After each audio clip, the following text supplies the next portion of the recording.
आशा करता हूं आप सब बहुत अच्छे होंगे। मेरा नाम है सिद्धांत अग्निहोत्री, स्टडी ग्लोस पे आपका बहुत बहुत स्वागत है। दोस्तों 1971 में मेरी ही पूरी पीएचडी, मतलब ऐसे वो आप ये मत समझिए कि पीएचडी इन द सेंस की, मतलब मैंने बहुत पढ़ा है। 1971 वॉर जो है वो मेरा वन ऑफ दी, अभी हाल ही में मैंने किताब पढ़ी थी, वॉर हीरोइन स्पीक्स, ठीक है। तो वो किताब पढ़ के मैं ऊपर से नीचे तक हिल गया था, ठीक है। किंडल वर्जन अगर आपको पढ़नी आप उसका लीजिएगा। तो उसमें जो रेप हुआ था औरतों के साथ, 14 ऐसी औरतें जिन्होंने टेस्टिमनी दी है, तो मैं ऊपर से नीचे तक कांप रहा था वो किताब पढ़ने के बाद, ठीक है। बाकी बहुत सारी रवि राखिए, उमा प्रसाद की किताब है, एक हासिम कुरैशी की किताब है, 2001 में उन्होंने बहुत बढ़िया किताब लिखी थी जो, और 2012 में भी मैं नाम भूल गया, 1971 वॉर की बहुत ही मेरी पहली किताब वही थी, 2012 में ही आई थी, मैं राइटर का नाम भूल गया हूं। और बहुत सारी डॉक्यूमेंट्रीज ऑफ कोर्स आई हैं, आप देखिए। मैंने भी पूरी 1971 में बहुत सारे लेक्चर्स लिए। तो अभी टाइम्स ऑफ इंडिया का अच्छा एडिटोरियल था, मैंने कहा चलो ये कवर कर देते हैं। मैं आज आपको बताऊंगा 5 बैटल्स, ठीक है।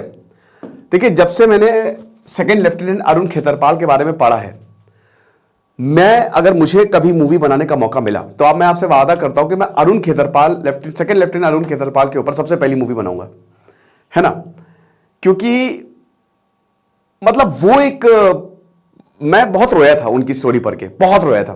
क्या आर्मी की जो परमवीर चक्र, मैंने पूरी सीरीज की हुई है, आपको पता ही है। तो सारे परमवीर चक्र जितने भी, जब मनोज पांडे को मैंने रिव्यू, तब काफी ज्यादा मेरी आंख में आंसू थे, विक्रम बत्रा ऑफ कोर्स।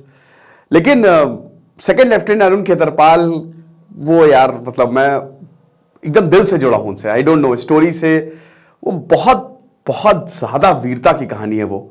मतलब मुझे लगता है कि भारत के, अगर आप कहानियों की बात करें, बैटल्स की बात करें, और पूरे इतिहास में अगर आप बैटल्स को रख दें, तो वो जो बैटल ऑफ बसंतर है ना, वो टॉप 3 में होंगी।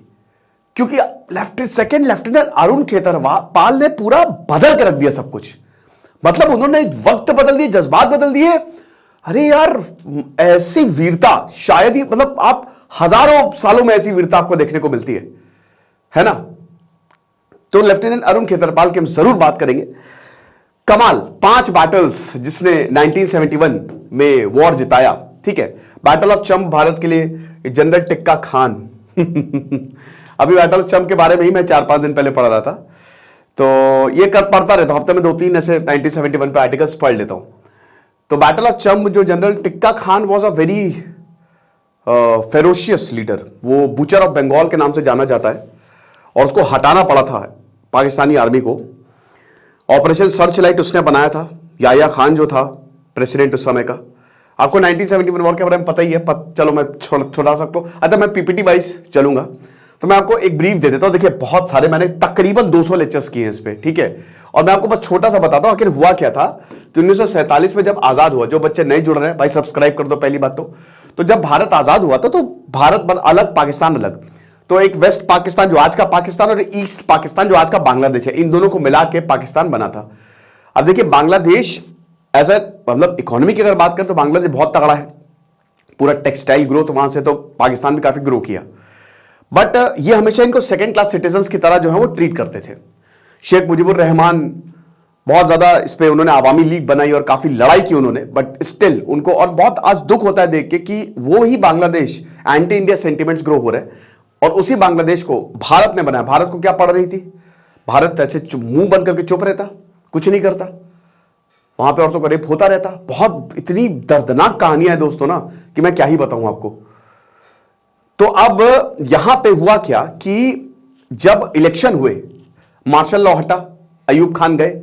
1969 में जब इलेक्शन हुए 70 में, तो उसमें शेख मुजीबुर रहमान जीत गए, ईस्ट पाकिस्तान में भी और पूरे पाकिस्तान में भी, यानी कि उनकी सरकार चली गई। तो अब ये ईगो कुछ भी हट करने का, लेकिन याया खान खुद मिलिट्री में थे, सैम मानेकशॉ के साथ उन्होंने काफी अच्छे रिलेशंस थे। उन्होंने बाइक बहुत, मतलब आप ये समझिए कि ये 1947 के बाद इंडियन आर्मी बटी है ना। तो याया खान जो है, और जनरल टिक्का खान को बुलाया, और उन्होंने पकड़ा दी किताब कि भैया, किताब मतलब पूरा प्लान कि देखो ये हमको चाहिए, इधर इलेक्शन जो हुए हैं उसमें शेख मुजीबुर जीता है, और उसको साफ कर दो, खत्म कर दो। मतलब ऐसा सबक सिखाओ कि ये लोग ना सपने में भी ना सोचे, इतना मारो, इनकी रूह तोड़ दो, इनकी आत्माएं तोड़ दो। ठीक है, जो हिंदू हैं उनको खत्म करो, जो जो बहुत सपोर्ट किए थे शेख मुजीबुर रहमान उनको खत्म करो, मारो, उनकी औरतों को उठा लो। ठीक है, ये तो डेफिनेटली नहीं था, बट हां जनरल टिक्का खान ने बिल्कुल हामी भरी थी इस पे कि औरतों को उठाओ, रेप करो। भर भर के जत्थे में एक फैमिली को पकड़ा जाता था, आदमी को अलग गोली मार दी जाती थी, बच्चे को अलग कर दिया जाता था, बच्चे को भी मारा, कितने बच्चों को मार दिया गया है, और औरतों को ट्रक में बिठा दिया जाता था। ठीक है, चलो वॉर बूटी है औरतें तो, और मिलिट्री ब्रॉथल्स बने हुए थे, कोठे बने हुए थे मिलिट्री के अपने, उनमें डाल देते थे ये, और कितना रेप, मतलब बहुत। एक मैं आपको कहानी बताता हूं, ठीक है, एक कहानी ऐसी है, थोड़ा विचलित कर सकती है, बट ये हुआ है। तो एक कहानी ऐसी है कि एक नया जोड़ा था, उसकी नई नई शादी हुई थी, है ना। तो अब हुआ क्या कि मिलिट्री एकदम से दंदनाते हुए उनके घर में आती है, खट खट खट दरवाजा खटखटाती है, पाकिस्तान की मिलिट्री अंदर। अब उसके बाद जो है, जो उसका हस्बैंड था और उनके पिताजी जो 78 साल के थे, ठीक है, उनको ऐसे बट पे रखा, ठीक है, बैठाया नीचे।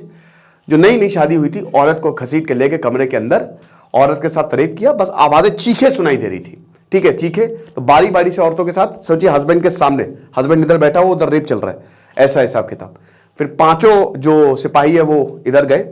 तो जब हस्बैंड जो है वो गया, भागा, है ना, तो उसने यही देखा कि औरत बिल्कुल खत्म है एकदम, है ना, और वो रोते रोते जो उल्टी थी औरत की उस पर गिर गया, है ना, बहुत बुरी तरीके से, और दोनों बिलकते रहे, और उसके बाद फिर गोली मार दी गई। इस तरीके की कहानी बहुत ज्यादा आपको, काफी ऐसी कहानियां जो देखने को मिलेंगी। तो इस तरीके से जेनोसाइड हुआ, और पाकिस्तानी भी, अब मैं आपको बता दूं कि पाकिस्तान आर्मी ने भी ये नहीं चाहता, हर ने नहीं चाहता, बहुत सारे भाई, कितने पाकिस्तानी आर्मी के अंदर लोगों ने इस्तीफा दे दिया था कि 1970 ये मत करो, ठीक है, बहुत इस्तीफे। जनरल टिक्का खान बोला कि टिक्के बना दो सबको, वो आए और उन्होंने टिक्का बनाना सबका शुरू कर दिया, ऑपरेशन सर्चलाइट, सबको बाहर निकाल के। खैर चलिए, अब टॉपिक से डाइवर्ट नहीं होते, ये तो अलग ही टॉपिक है जेनोसाइड वाला पूरा। तो अब यहां पे क्या है ना कि फिर जब बहुत प्रॉब्लम हुई तो लाखों लाखों लोग जो हैं वो इधर आने लगे, बांग्लादेश से भारत में।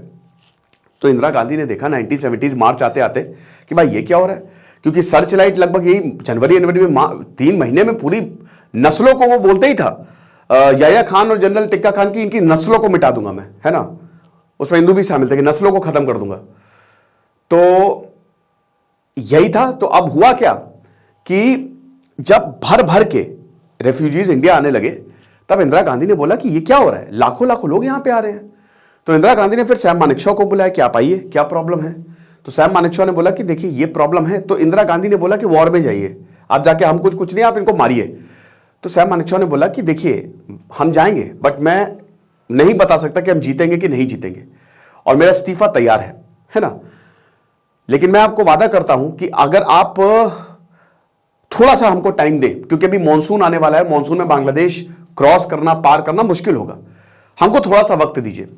एक बार अगर आपने हमको वक्त दिया तो मैं आपको ये यकीन दिलाता हूं कि इतना बम मारेंगे कि सारा इलाका धुआं धुआं हो जाएगा। मेरा फेवरेट डायलॉग है ये। तो इंदिरा गांधी ने बहुत सारे, फिर इंदिरा गांधी ने, मतलब सैम मानेकशॉ को यही लगा था कि इंदिरा गांधी जो है वो हमला कर देंगी, तो उन्होंने पूरा रेजिग्नेशन रेडी कर लिया था। बट इंदिरा गांधी ने जनरल सैम मानेकशॉ को यही बोला कि ओके सैम, तुमको जो लगता है वही करो। फिर जनरल सैम मानेकशॉ ने, जो मेरे आइडल रहे लीडरशिप लेसन्स में अगर बात करते हैं, लिमिटलेस लीडरशिप का शानदार कोर्स, उनके भी लेसन हमने बताया, 300 रुपए का कोर्स है। बस आप जाके प्रशांत सर के लेक्चर्स देखो, मैं और कुछ नहीं बोलूंगा। उन्होंने एक लाइव सेशन लिया, बस आप उसको देखो, आपको खुद पता चल जाएगा कि क्या कंटेंट हम दे रहे हैं। तो जाओ फटाक से, कमाल होगा, है ना। और अगर आपने टेलीग्राम ग्रुप नहीं ज्वाइन किया तो उसको ज्वाइन कर लो, क्योंकि अगली क्लास कल है। तो सैम मानेकशॉ ने फिर क्या किया, फिर उन्होंने कहा कि ठीक है। और उसके बाद फिर सैम मानेकशॉ का यही आकलन था कि सितंबर आते आते हमारे ये पाकिस्तान जो है वो इंडिया को प्रोवोक करेगा। और ऐसे ही हुआ कि क्योंकि उधर मुक्ति वाहिनी, भारत जो है बांग्लादेश में मुक्ति वाहिनी खड़ा कर दिया उन्होंने, ठीक है, कि जब तक हम नहीं आ रहे हैं तब तक आप लड़ो, आपको हम ट्रेनिंग दे रहे हैं। तो उधर वो लोग काम करते रहे। अब उसके बाद क्या हुआ कि इधर 11 एयरफील्ड्स पे, यूपी पंजाब की एयरफील्ड्स पे पाकिस्तान ने कर दिया हमला। भारत ने बोला वाह बेटा वाह, यही तो चाहिए था, चाहिए ही चाहिए, अभी बताते हैं। जो अपुन को चाहिए वही तुमने किया, तुम जाल में फंस गए। इंडियन आर्मी थी तैयार। 3 दिसंबर से बस 16 दिसंबर, 13 दिन के अंदर अंदर इतनी बड़ी सेना को परास्त करना, जब पूरी दुनिया पाकिस्तान को सपोर्ट कर रही है, ये कोई आम बात नहीं है। सिर्फ 13 दिन लगे थे भारत को, बधाई हो। और वैसे भी युद्ध का नतीजा वो 4-5 दिन के अंदर डिसाइड हो गया, तो ऑपरेशन ट्राइडेंट में ही वो भी मैं कवर करूंगा। तो अब उन 5 बैटल की बात करते हैं। तो सबसे पहले हम बात करेंगे बैटल ऑफ बसंतर की। तो बैटल ऑफ बसंतर, अगर आप चाहेंगे तो मैं बैटल सीरीज ले आऊंगा, ठीक है, आप मुझे कमेंट बॉक्स में बताइए।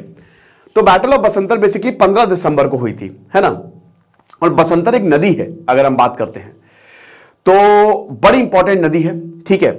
और ये जो बैटल हुई थी उसमें पाकिस्तान के पास अपर हैंड था, और यहीं पे ही जो खेतरपाल, देखिए ये इधर बांग्लादेश है, और बांग्लादेश में पता था कि वहां पे तो भूल जाओ, वेस्ट सेक्टर में सबसे पहले हम हमला करेंगे। याया खान ने एकदम डिसाइड कर लिया था, उसको लग रहा था याया को कि हम हमला करेंगे, बॉर्डर क्रॉस करेंगे और हम जीत लेंगे इंडियन का जो राजस्थान और जितना भी एरिया है हम जीत लेंगे, और उसके बाद फिर हम नेगोशिएट करेंगे, मतलब हम एरिया को कब्जा लेंगे, ये कश्मीर को कब्जा लेंगे। बैटल ऑफ बसंतर इसलिए इतना इंपॉर्टेंट, बसंतर रिवर इसलिए इतना इंपॉर्टेंट थी क्योंकि एकमात्र हाईवे यहीं से ही जाता था, ये पुल था यहां पे। अगर ये हाईवे पे कब्जा हो गया तो श्रीनगर गया, पंजाब कट हो जाता, रेलवे लाइन जाती थी यहां पे पंजाब तक। तो आप ये समझिए कि बहुत ज्यादा स्ट्रैटेजिक एरिया था, ठीक है। अब पाकिस्तान की आर्मी 5 बटालियन, पाकिस्तान की, भारत की 3 बटालियन। लेकिन उससे पहले हम बात करेंगे लेफ्टिनेंट अरुण खेतरपाल। मैं देखता हूं यहां पे फोटो क्यों नहीं लगाई है, लगानी चाहिए थी, बट बसंतर रावी रिवर जो कि पंजाब में जाती है उसकी ट्रिब्यूटरी है, ठीक है ना। तो अब ये 12 दिन ये जो बैटल चली थी, ये शकरगढ़ बल्च, देखिए मेन तो वैसे 15 दिसंबर को फाइनल हुआ था, है ना, बट ये 12 दिन तक पूरा का पूरा बिल्डअप हुआ था, ठीक है। और ऐसा एक दिन के अंदर बैटल नहीं होती है, उसका पूरा का पूरा बैकग्राउंड रहता है। तो मैं आपको पीपीटी वाइज ही बताऊंगा। So it was a strategic area जो कि पंजाब और जम्मू दोनों को ये लिंक करता था, ठीक है। तो अब उन्होंने वेस्टर्न सेक्टर ओपन कर दिया था कि भाई बांग्लादेश ईस्टर्न सेक्टर डाइवर्ट करो, क्योंकि उनको पता था कि इंडियन आर्मी से कोई जीत ही नहीं सकता, इम्पॉसिबल है, ठीक है। तो यहां पे पाकिस्तान को भी पता था कि भाई ईस्टर्न सेक्टर पर अगर इंडिया ने हमला बोल दिया तो हमारे लेने के देने पड़ जाएंगे, तो निकलो इधर वेस्टर्न सेक्टर पे। वेस्टर्न सेक्टर मतलब वही पंजाब वाला, राजस्थान वाला सेक्टर। अब यहां पे इंडियन आर्मी ने पाकिस्तान की पोजीशन को अटैक किया, ठीक है। बैटल ऑफ बसंतर 4 दिसंबर को लड़ी गई, ठीक है, ओके सॉरी 4 दिसंबर में, 15 दिसंबर बोल रहा हूं। अब यहां पे क्या हुआ ना कि इसमें सेकंड लेफ्टिनेंट अरुण खेतरपाल, इनके जो पिताजी थे, इनकी पूरी फैमिली जो है वो आर्मी में थी, पूरी फैमिली आर्मी में थी। अब इनकी पूरी फैमिली आर्मी में थी, आर्मी में सेवाएं दी थी। 1967, वैसे 1950 में इनका जन्म हुआ, 1967 में इन्होंने एनडीए ज्वाइन किया, और 1971 में जब ये अपनी पूरी ट्रेनिंग करके निकले, सिर्फ 22 साल के थे ये, बता दो, सिर्फ 22 साल के। 18 साल में इन्होंने आर्मी ज्वाइन कर ली थी, और उसके बाद इनको पुणे हॉर्स रेजिमेंट मिली, एक बहुत ही डायनेमिक।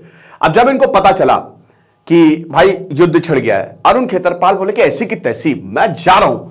लेकिन तब इनकी ट्रेनिंग चल रही थी, अंडर ट्रेनिंग थे, क्योंकि बहुत, देखिए एक बार आप एनडीए से पास आउट हो जाते हैं, मतलब आप आईएमए से पास आउट हो जाते हैं, उसके बाद भी आपका ट्रेनिंग, बहुत सारी ट्रेनिंग्स होती है, ठीक है, special commando training, tank training. तो इनकी ट्रेनिंग, अब ये गए कर्नल हनू सिंह के पास। हनू सिंह उस समय बड़े स्ट्रिक्ट माने जाते थे, उनसे बोला कि अरे सर मैं जाना, तो बोले बेटा तुम नहीं जा सकते, तुम बात सुनो, भी तुम्हारी ट्रेनिंग चल रही है और ये कोई बच्चों का खेल नहीं है, अभी तुम बच्चे हो, समझो इस बात को।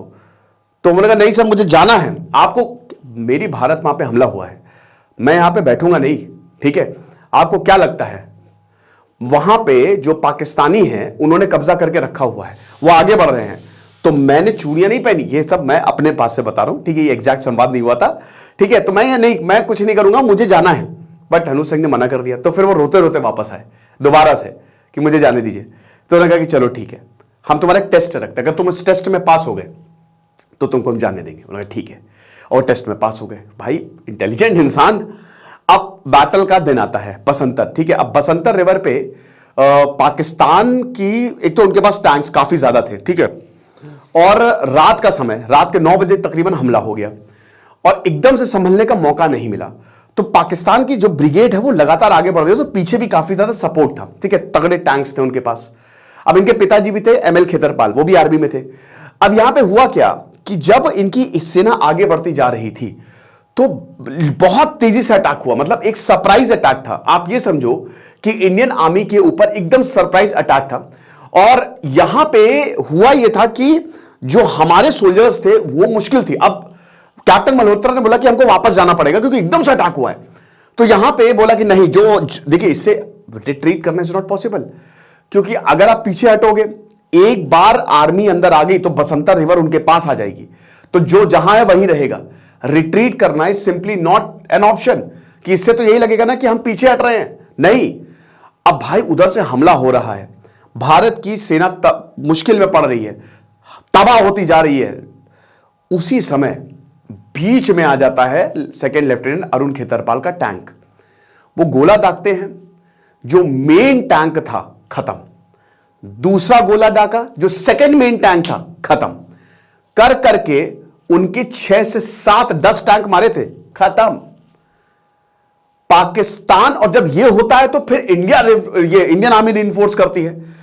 उनकी 5 बटालियन, बड़ी सेना, हमारी 3 बटालियन, अकेले 1 man army second lieutenant Arun Khetarpal भारी पड़ गए थे। तो आप ये समझिए कि वो फिर आगे जाने लगे, और एक के बाद एक उनके टैंक्स खत्म। पाकिस्तानी आर्मी तितर बितर। हुआ यह था दोस्तों कि जो वहां उसका जनरल नासिर था, अब इसकी भी स्टोरी बहुत बढ़िया है, मैं आपको बताता हूं। तो जनरल नासिर का जो मेन टैंक था वो बाहर निकल गया टैंक से। अच्छा, अरुण खेतरपाल बहुत ही सटीक निशाना लगा रहे थे, उनके टैंक पे भी हमला हुआ था, बट वो टिके हुए थे। तो अब हुआ क्या कि जब यहां पे बाहर निकल गया, ठीक है, नासिर, और उसने हमला किया, तो वो जो गोला था वो इनकी टैंक पे आके लगा था, और उसी से फिर जब वो टैंक खत्म हुआ, और फाइनली यहां पे हम ये देखते हैं कि जो सेकंड लेफ्टिनेंट अरुण खेतरपाल है वो वीर गति को प्राप्त हुए। एक और कहानी सुनिए। जब सेकंड लेफ्टिनेंट अरुण खेतरपाल वीर गति को प्राप्त हुए, तो उससे पहले उनको यह ऑर्डर मिला था कि तुमने 7-8 टैंक निपटा दिए हैं, अब पीछे आ जाओ, हम जीत रहे हैं। बात समझो बच्चे, आगे मत जाओ, पीछे आ जाओ, है ना, तुमने अपना काम कर दिया है, अब बाकी हमको देखने दो। तो उस समय सेकंड लेफ्टिनेंट अरुण खेतरपाल कहते हैं, घायल अवस्था में, बिल्कुल वॉर सीन चाहिए ना, आइडियल, एक आप जो सोच सकते हैं, जो एक सबसे एक मर्द का जो कहते हैं ना कि जो हम इमेजिन करते हैं कि अगर डेथ होना तो ऐसे ही हो। तो वो कहते हैं कि जब तक मेरे पास बंदूक है, जब तक मेरे पास तोप है, और जब तक मेरा टैंक चल रहा है, इन कमीने को मैं सबक सिखाऊंगा, तब तक मैं आखिरी वक्त तक हार नहीं मानूंगा। तो मेरी गन अभी भी ठीक है, ये एग्जैक्ट वर्ड्स थे। और सर, मैं आपका कमांड नहीं मानूंगा, मैं अभी हमला करूंगा जब तक मेरी गन रहेगी, जब तक उसमें जान है। और उन्होंने तुरंत काट दिया ताकि उनको कोई वो प्रॉब्लम ना कर पाए। फिर उन्होंने हमला जारी किया और फिर एक टैंक मार दिया। तो ये इतनी जबरदस्त कहानी, और फिर बहुत ज्यादा दुख था, और भारत ये जंग जीत गया, बैटल ऑफ बसंतर। तो इंडिया, देखिए क्या हुआ था ना कि इंडियन आर्मी ने स्ट्रैटेजिकली बहुत तगड़े से पाकिस्तान को हराया था। जहां पे वॉर हुई थी ना, वहां पे पाकिस्तान के पास तगड़ी ब्रिगेड्स थी, और इंडियन आर्मी ने उसको हरा दिया, उसकी बुरी तरीके से छीछा लेदर कर डाली। ओके, तो ये जो बैटल ऑफ बसंतर थी ना, ये कमाल। और आप ये समझिए कि फिर वो पाकिस्तान यहां सियालकोट तक पहुंच गए थे, पाकिस्तान के आर्मी बेस सियालकोट तक पहुंच गए थे। मैं बता रहा हूं ना कि अगर 1971, अब ये हमारी बहुत बड़ी गलती रही है कि जब भी हम टेबल पे आते हैं बहुत कुछ खो देते हैं, वरना पूरा पाकिस्तान हमारा हो जाता।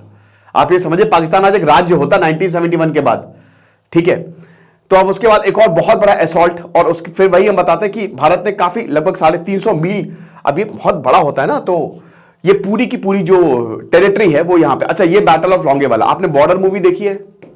मेजर कुलदीप सिंह चांद, कुलदीप सिंह चांद, सॉरी मेजर कह रहा हूं। तो जो यहां पे कुलदीप सिंह चांद की जो टुकड़ी थी, उन्होंने कमाल कर दिया, सिख रेजिमेंट, ठीक है। 120 सैनिक थे खाली, 120, 120, ओनली 120 सोल्जर्स आर देयर। अब इनका सीधा सीधा यही मतलब था, ठीक है, ये क्या नाम है, याया खान, कि रामगढ़ और जैसलमेर को अपने कब्जे में करो। लोंगेवाला यहां पे आता है, ठीक है, राजस्थान जैसलमेर वही पूरा बॉर्डर शेयर करता है। भैरव सिंह मूवी में थे ना, वो बीएसएफ में काम करते थे, ठीक है, और बॉर्डर सिक्योरिटी फोर्स। लेकिन फिर उसके बाद आर्मी भेजी गई।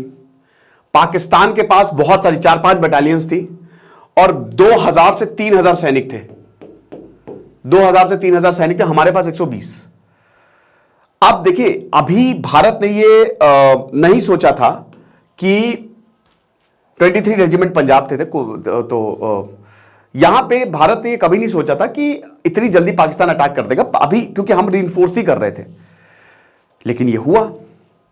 तो अब हम ये देखते हैं, ये इस तरीके का कुछ हिसाब के साथ था। ये है लोंगेवाला, ठीक है, ये है रामगढ़, ये है जैसलमेर, ये पूरा किशनगढ़ घोटारू तक। तो यहां पे जो अल्फा कंपनी थी 23, खाली 120। तो यहां पे जो पाकिस्तान इतना ओवर कॉन्फिडेंट था कि हमारे पास तो 2-3 हजार है, तो जब एक्चुअल में पाकिस्तानी बैटल हारा, बॉर्डर मूवी में तो पूरा दिखाया नहीं है, वो खाली आप, लेकिन ये बैटल बहुत लंबे समय तक, पूरा दिन चला था, 2 दिन तक चली थी, ठीक है। तो पाकिस्तान जो है, जब पाकिस्तान ये बैटल हारा तो विश्वास ही किसी ने विश्वास ही नहीं कि नामुमकिन है कि 2 से 3 हजार हमारे सैनिक जो है वो आगे कैसे नहीं बढ़ पा रहे। हमारे पास टैंक्स है तगड़े, T-69 चाइनीज टैंक्स थे, वो रेत में बहुत स्लो चल रहे थे, मेड इन चाइना माल था वो, तो बहुत अच्छा जो है वो नहीं चल रहा था, ठीक है। तो ये 4 से 5 दिसंबर जो है वो ये बैटल हुई थी। और इसमें भी दोस्तों, इससे पहले भी जो कुलदीप सिंह चांद थे, उनका कमाल का करियर रहा है, ठीक है, लेफ्टिनेंट जनरल। तो उन्होंने क्या किया, वो वहां पे गए, वहां पे उन्होंने सब देखा और उन्होंने ये देखा कि भाई देखो अटैक तो हो सकता है और हमको जरूरत है ना, यहां पे हमको प्रॉपर ट्रेनिंग की जरूरत है। तो फिर हम ये देखते हैं कि सुबह 4 बजे के करीब जो है वो अटैक होता है यहां पे लोंगेवाला पे, सुबह 4 बजे के करीब। तो जब सुबह 4 बजे के करीब अटैक हुआ तो फिर एकदम इंडियन आर्मी एकदम सकते में कि ये तो पाकिस्तान अटैक कर दिया है, और धीमे धीमे वो लोंगेवाला की तरफ चल रहे थे। जब भारत के पास ज्यादा ऑप्शन थे नहीं, तो भारत ने एंटी टैंक माइंस बिछा दिए थे। तो जैसे जैसे वो आगे बढ़ते जा रहे थे, थोड़ा उनको डर था कि कहीं प्रॉब्लम ना हो जाए, तो वो आगे बढ़ते जा रहे, आगे बढ़ते जा रहे, आगे बढ़ते जा रहे। अच्छा, इंडियन आर्मी ने एक लोहे की फेंस लोंगेवाला पे लगा दी थी, बार्ब्ड वायर फेंस, ठीक है, कांटे वाली तार जो नहीं होती वो लगा दी थी। ये पाकिस्तान की आर्मी ने एक्सपेक्ट नहीं किया था। हालांकि इंडियन आर्मी ने ऊंटों के लिए लगाई थी, लेकिन ये पाकिस्तान की आर्मी ने एक्सपेक्ट नहीं किया। और फिर वो 2 घंटा यहां पे गए उनके कि सैपर निकाला कि कहीं एंटी टैंक माइंस तो नहीं बिछाए हैं, तो देखो भैया जाके, तो इंजीनियर्स और ढूंढने लगे कि एंटी टैंक माइंस तो नहीं है। अच्छा, यहां पे कुलदीप सिंह चांद कहते हैं मेजर जनरल कि देखो ऐसा है कि गुरु गोविंद सिंह जी ने एक को सवा लाख से लड़वा दिया था, ठीक है, तो मैं तो उनका ही अनुसरण करूंगा, मैं तो यहां पे हटूंगा नहीं। हटने का मतलब यह है कि दुश्मन आ जाएगा जैसलमेर तक। अगर किसी को हटना है, क्योंकि हम 120 है, वो 4000 है, और आज सच में 1.25 लाख से इख लड़ावा, गीदड़ा को मैं शेर बनावा, तभी गुरु गोविंद सिंह नाम कहावा, यही होने वाला है आज। तो इतना समझो कि आज तो ये होगा, जो चाहते हैं वो अभी वापस लौट जाए, जिनको ये बैटल नहीं लड़नी वो वापस, मैं तो आखिरी दम तक यहां पे टिका रहूंगा। इतने मोटिवेट हो गए क्योंकि हमारे पास टैंक्स भी उस समय रीइंफोर्समेंट आना था और एकदम से हमला हुआ था पाकिस्तान की तरफ से, ठीक है। तो अब कोई नहीं गया, अब यहां पे प्रॉपर स्ट्रैटेजी बनाएगी कि पहले तो टैंक्स को पास आने दो, और जैसे ही वो पास आएंगे तब हम हमला करेंगे। तो पाकिस्तानी टैंक्स जब 15 से 30 मीटर दूर रह गए तब यहां पे हमला किया गया। और अभी 2018 में ही कुलदीप सिंह चांद की देहांत हुआ है, भगवान उनकी आत्मा को शांति दे, तो तब हमला किया। और ऐसा जोरदार हमला था दोस्तों, ऐसा जोरदार हमला था कि पाकिस्तान की आर्मी संभल ही नहीं पाई, समझ रहे हो। और क्योंकि देखिए हमको एक एडवांटेज था कि हम ऊंचाई पे थे, हम एलिवेशन पे थे और वो नीचे थे, तो हमारी जो LMG थी लगातार फायर की हमने, ठीक है, और खूब तगड़े से फायर किया। उसके बाद सुबह 7 बजे के आसपास हमारी वो एयरफोर्स आ गई और हंटर जहाजों ने ऐसी तबाही मचाई कि देखते ही देखते पाकिस्तान की रेजिमेंट पूरा दिन चला, उसके अगले दिन भी 2 दिन तक चली सेना। अब क्या होता था कि जो इंडियन आर्मी है, सॉरी इंडियन एयरफोर्स है, उनके हंटर जहाज जो थे ना वो जैसलमेर आते थे वापस फ्यूल के लिए। तो पाकिस्तान को लगता था कि 45 मिनट ये हमला किया, अब वापस चले गए। तो पाकिस्तान को लगता था कि अब हमला बंद हो गया, वो फिर आगे बढ़ते थे, लेकिन फिर उनकी एयरफोर्स आती थी, इंडियन आर्मी की एयरफोर्स, मतलब इंडियन एयरफोर्स, और उसके बाद फिर वो हमला करना शुरू कर देती थी। तो पाकिस्तान आर्मी वापस परेशान कि भाई ये क्या हो रहा है, इतने हमले, भाई हम तो परेशान हो गए हैं। बहुत सारे 700 से 800 पाकिस्तानी सैनिक मारे गए थे और कितने ही टैंक तबाह हो गए, पीछे हट गई। और ये कोई मानने को तैयार ही नहीं, भाई वो सुबह का नाश्ता जैसलमेर में करेंगे, शाम का खाना दिल्ली, वो एक्चुअल में हुआ था, है ना। बॉर्डर मूवी में वॉर का डिपिक्शन छोड़ दीजिए, लेकिन स्टोरी बिल्कुल सही है और कैरेक्टर्स भी सही है ना। तो वहां पे वो सच में बोला था, पाकिस्तान इतनी कॉन्फिडेंट थी कि ऐसी की तैसी कर देंगे, लेकिन वो लोग फिर बैंड बज गए कि भाई ये हो कैसे गया, हमको हरा दिया, ऐसा तो कभी हमने नहीं सोचा था, ठीक है ना। तो ये चीजें तो पूरा फुल असॉल्ट और ग्रेवयार्ड बन गया था। उसमें 2 टैंक जो है पाकिस्तान के कैप्चर भी कर लिए थे, तो कुलदीप सिंह चांद ने से भांगड़ा भी किया था, उस पर फोटो बड़ी वायरल है वो, है ना, उस पर।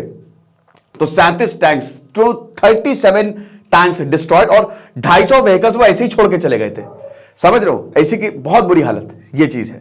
तो भारत यहां पे मतलब ये एक बहुत ही डिसाइसिव बैटल थी, क्योंकि मोरल विक्ट्री। फिर मेघना हेली ब्रिज, देखो मेघना रिवर अगर आप बांग्लादेश की नदियों को देखोगे ना तो वो बहुत बड़ी है, बहुत भव्य है। आपको पता है गंगा भी बांग्लादेश जाती है, ब्रह्मपुत्रा भी बांग्लादेश जाती है। तो मेघना रिवर पे जो रेलवे ब्रिज था ना वो उड़ा दिया गया था, ठीक है।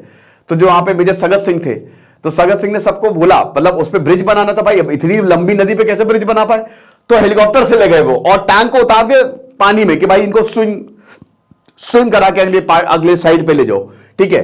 और वो आपको बता दो कि उसके वो नहीं थे, आदेश नहीं थे, लेकिन उन्होंने आदेश को दरकिनार करके बोला कि नहीं, और वो बहुत ज्यादा जबरदस्त साबित हुआ, क्योंकि एक बार आपने मेघना क्रॉसिंग कर ली तो आपने ढाका में एंट्री ले ली, तो भारत अब ईस्ट पाकिस्तान में घुस गया था, समझ रहे हो। ये जो मेघना रिवर आपको दिख रही है ना, ये बहुत बड़ी रिवर, बहुत ही भयानक रिवर, और 9 से 12 दिसंबर को, ठीक है, ये पूरा आप ये समझिए कि लगातार भेजा गया था कि जाइए जाइए। बहुत लोगों को तो हेलीकॉप्टर से भेजा गया था, ठीक है, और हेलीकॉप्टर से ऐसे भेजा गया था कि वहां से ज्यादा वक्त नहीं था हेलीकॉप्टर से लोडिंग के लिए, क्योंकि पीछे भी हेलीकॉप्टर आ रहे थे, तो लोडिंग। और आपको बता दो कि पाकिस्तानी की जो नीचे की सेना, पाकिस्तान की नीचे जो ग्राउंड पे सेना थी, वो कंफ्यूज की हो क्या रहा है ये, उन्होंने हमला ही नहीं किया। और आप ये समझिए कि लोडिंग और अनलोडिंग के लिए एक हेलीकॉप्टर में 20 से 25 लोग थे, तो खाली 20 सेकंड रहता था, वरना आप हेलीकॉप्टर से टकरा जाओगे जो दूसरा हेलीकॉप्टर है। तो इतनी तेजी से ये ऑपरेट हुआ था। तो 8 दिसंबर को जो मेघना रिवर पे पूरी टेरिटरी थी, वहां पे जो आशुगंज ब्रिज था, वो पाकिस्तान ने मतलब उसको पूरा एक खत्म कर दिया था, और इसको यहां पे कोई क्रॉस नहीं कर सकता था, इकलौता ब्रिज था ये। तो अब इंडिया पे को तो ब्रिज बनाना पड़ेगा अगर वहां पे जाना है ढाका पे, कैसे करें। तब यहां पे हेलीबॉर्न पूरा मतलब हेलीकॉप्टर से लेके गए थे ये, और ये इतना डेयरिंग ऑपरेशन था कि आज भी आपको बता दूं कि ये मतलब इतिहास में ये नहीं हुआ आज तक ऐसा कि हेलीकॉप्टर से नीचे सेना और ऊपर हेलीकॉप्टर, क्योंकि भाई पाकिस्तान के पास भी ऐसी ऐसी मिसाइलें थी कि वो मार सकते थे, बट उन्होंने कुछ नहीं किया। तो पूरी की पूरी 311 ब्रिगेड को ले गए थे, 600 ट्रूप, 600 जो हमारे सोल्जर्स हैं वो लैंड किए थे, और 36 घंटे तक ये ऑपरेशन चला था। और उसमें मुक्ति वाहिनी के भी काफी लोग थे, वो उनको जानकारी थी ना एरिया की कि कहां पे पाकिस्तानी है, तो इसलिए उनको भी लेके गए थे, ठीक है। तो 73 ब्रिगेड जो है वो पूरा बोट्स और रिवरइन क्राफ्ट्स के साथ एकदम आगे लगातार बढ़ती गई, और उसके बाद अपनी पोजीशन को उन्होंने रायपुरा में कंसोलिडेट किया तगड़े तरीके से, और फिर उसके बाद इन ट्रूप्स को दे वर लिफ्टेड टू नारसिंगढ़ी। तो ये भी एक बहुत ही गजब। फिर तंगेल एयर ड्रॉप जो है वो आज तक का सबसे बड़ा एयर ड्रॉप है, ठीक है ना। हम नॉर्मेंडी एयर ड्रॉप की बात करते हैं, लेकिन आज तक ऐसा नहीं हुआ, ठीक है। वर्ल्ड वॉर 2 छोड़ दीजिए आप, वो नॉर्मेंडी छोड़िए आप उसे, लेकिन ऐसा एयर ड्रॉप मतलब आप ये समझिए कि ले जाके सबको उतारना, ये कभी भी नहीं हुआ। मेन ऑब्जेक्टिव यही था कि आप पूरी तरीके से ढाका को कैप्चर करो, जो पुंगली ब्रिज है जमुना रिवर पे उसको कैप्चर करो, और पाकिस्तानी 93rd ब्रिगेड को खत्म करो। बहुत ज्यादा इन्होंने नाक में दम करके रखा हुआ है, और इनको पीछे ढकेलो। ढाका में जो पूरा गवर्नर हाउस था, वहां पे तगड़ी बमबारी की, एक के बाद एक। जो हमारे एसके कौल सर हैं, ठीक है, विंग कमांडर थे उस समय, इतने बम बरसाए, बाद में वो आर्मी एयरफोर्स चीफ भी बने, ठीक है, ये सब हुआ। तो जो पैराड्रॉप हुआ तंगेल में, और उसके साथ इंडियन आर्मी का जो स्पीडी एडवांस, इधर पैराड्रॉप इधर इंडियन आर्मी जो है, क्योंकि देखिए यहां पे जब ड्रॉप हो रहा है ना, तो नीचे से बम बरसाए, लगातार गोलीबारी चल रही है, तो वो रुके नहीं, फिर आप ये समझ लीजिए, ठीक है। तो उसके बाद फिर पूरा एक्सेस मिल गया था यहां पे ढाका की जो रोड थी, और then there was practically no one. और ये सबसे शानदार ऑपरेशन ट्राइडेंट, इसने कमर तोड़ दी थी। देखिए उस समय जो हमारे नेवी के चीफ थे एस.एम. नंदा, उन्होंने इंदिरा गांधी से पहले ही बोल दिया था कि भाई देखिए मैम, आपने 1965 में हमको शांत रखा था, लेकिन इसमें आप हमको शांत नहीं रखेंगे। अगर आप बोल दीजिए तो हम इसमें भाग नहीं लेंगे, क्योंकि 1965 में आपने नेवी को ज्यादा भाग लेने दिया नहीं था। तो यहां पे इंदिरा गांधी ने बोला नहीं ठीक है आप करिए, मतलब उन्होंने नहीं, क्योंकि उस समय तो लाल बहादुर शास्त्री थे जो पीएम थे, तो उन्होंने बोला कि नहीं, इस बार नेवी जो है वो अपना फुल ऑन काम, और नेवी ने कमाल कर दिया। ऑपरेशन गाजी, ऑपरेशन ट्राइडेंट और ऑपरेशन पाइथन खत्म। तो ये कराची पोर्ट को यहां पे तबाह कर दिया था। रात में स्टिक्स मिसाइल थी हमारे पास, रात में, क्योंकि पाकिस्तान के पास नाइट बॉम्बिंग फैसिलिटीज नहीं थी, ठीक है ना। तो जो कराची, और कराची आपको बता दो ये लाइफलाइन था, यहीं पे सारा पैसा, सब तेल, रिफ्यूलिंग जो है पाकिस्तान की यहीं से ही होती थी। तो यहां पे 3 विद्युत क्लास मिसाइल बोट्स थी, 2 एंटी सबमरीन। यहां पे बबरू भान जो है वो जो कमांडर थे इस पूरे, मतलब समझ लीजिए कि, तो यही है कि रात में ही करो, क्योंकि पाकिस्तान रात में यहां पे पलटवार जो है वो नहीं कर सकता, ठीक है। अब आपको बता दो कि ये पहला ऐसा ऑपरेशन था जिसमें हम बहुत सारे लोग गए थे, बहुत सारे जवान गए थे, लेकिन एक भी भारत की कैजुअलिटी नहीं हुई थी, बल्कि पाकिस्तान में हाहाकार मच गया था। पाकिस्तान के 3 शिप डूब गए थे, ठीक है, 700 से ज्यादा लोग घायल हुए थे। और ये एक ऐसा दिन था जिसने पाकिस्तान को यह बता दिया, 4 दिसंबर को ही हुआ था, ये 3 दिसंबर को युद्ध शुरू, 4 दिसंबर को, जिससे पाकिस्तान का इतना मोरल डाउन हो गया, और पाकिस्तान याहिया खान फंस गया कि हमने बहुत बड़ी गलती कर दी भारत से पंगा लेके। ठीक है ना। और फिर उसके बाद 3 दिन बाद ऑपरेशन पाइथन, तो उसके अलग वो खत्म कर दी, ठीक है, ये चीज है। तो ये जो western fleet of the Indian navy था, ठीक है, इनको बहुत ही ब्रॉड डायरेक्टिव दिया गया था कि कुछ भी रीइंफोर्समेंट आप नहीं दे सकते। तो यहां पे 240 किलोमीटर था बॉम्बे से, क्योंकि सबसे पहले 3 दिसंबर को जो इंडियन नेवी है वो बॉम्बे से दीव गई, और शाम को 5 बजे 4 दिसंबर को 240 किलोमीटर तक कराची, और उसके बाद वहां पे पूरा ऑपरेशन ट्राइडेंट जो है वो कंडक्ट किया गया।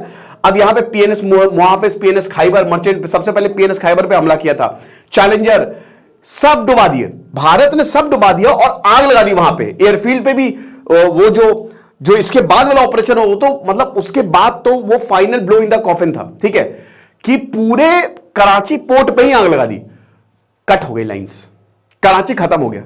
तो अब उसके बाद यही था कि बस वक्त की बात है। फिर 16 दिसंबर को फाइनल असॉल्ट होता है। यहां पे वेस्ट पे जितने भी जो वॉर के सेंटर्स थे उन पे भारत ने जीत हासिल की। और इधर ईस्ट पाकिस्तान की अगर बात करते हैं, बांग्लादेश, तो बांग्लादेश में घुस के फिर भारत ने मारा। और उसके बाद जो नियाजी था, नियाजी आया, कुछ लोगों को, जो पाकिस्तान का जनरल, ठीक है, इकट्ठा करके आर्मी को बहुत डींगे हाँक रहा था कि नहीं हम तो सरेंडर नहीं करेंगे। और फिर हम सबको पता है जो हमारे जगजीत सिंह अरोड़ा, जीएस अरोड़ा और ये भैया नियाजी है ना, एक रोते रोते उन्होंने सरेंडर किया था, रो रहे थे ये। तो ये हिसाब किताब था। तो बहुत ही शानदार बैटल थी। आई होप आपको समझ में आया होगा। लिमिटलेस लीडरशिप का कोर्स जरूर अवेल करें। Thank you so much.